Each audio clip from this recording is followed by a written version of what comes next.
পর্দা রক্ষার্থে ঘরে ব্যবস্থাপনা না থাকায় ঘরে অজু গোসল পর্দা রক্ষার্থে ঘরে ব্যবস্থাপনা থাকায় ঘরে অজু গোসল করতে চাই, কিন্তু শ্বশুর বলে বিদ্যুৎ বিল বেশি আসবে, আমাকে পুকুরে গোসল করতে বাধ্য করে।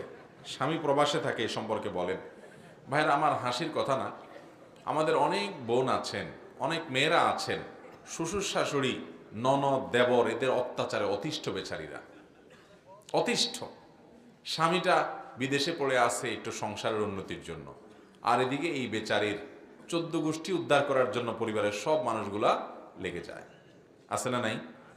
আবার কোনো কোনো ক্ষেত্রে উল্টাও হয়, যে স্বামী বিদেশে আছে, এই চান্সে বয়ে শাশুড়ি ননদ সবগুলোর দৌড়ের উপর রাখে, স্বামীর কান বাড়ি করে, সেটাও আছে।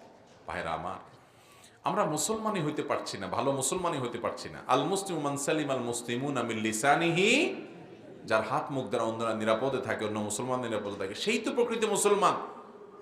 একজন মেয়ে, তিনি হোক বউ হোক শাশুড়ি, অথবা একজন পুরুষ, তিনি হোক শ্বশুর কিংবা জামাই, যেই হোক না কেন, সে আরেকজনের অধিকার নষ্ট করতে পারবে।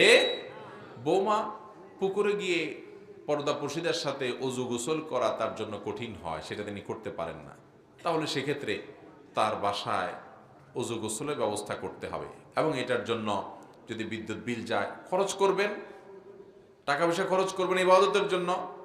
একজন পুত্রবধূকে পুকুরে যদি বেপর্দা থাকে, সেখানে পর্দার ভালো ব্যবস্থা না থাকে, সেখানে যে তাকে গোসল করতে অজু করতে বাধ্য করলে শ্বশুর গুনাহগার হবেন, আল্লাহর কাছে দায়ী থাকবেন। সামান্য কটা পয়সার জন্য আপনি আল্লাহর ফরজ বিধান মানতে দিচ্ছেন না, আপনি জালেম এবং অপরাধী। অনেক শ্বশুররা এরকম আছে। আল্লাহ তাআলা আমাদের সবাইকে একে অন্যের অধিকার বোঝার তৌফিক দান করুন। শ্বশুররা বৌমাদের অধিকার বুঝবেন, বৌমারা শ্বশুর শাশুড়ির অধিকার বুঝবেন, যে তাদের প্রতি তারা মুরব্বী, তাদের প্রতি অবিচার করবেন না, মিথ্যা কথা বলে আপনার স্বামীর কান ভারী করবেন না। আল্লাহ তাআলা আমাদের প্রত্যেককে দায়িত্বশীল মানুষ হওয়ার তৌফিক দান করুন। ভাইরা আমার, মুসলমানিত্ব শুধু নামাজ কতগুলো পড়ার নাম না, আর রোজা কতগুলো রাখার নাম না।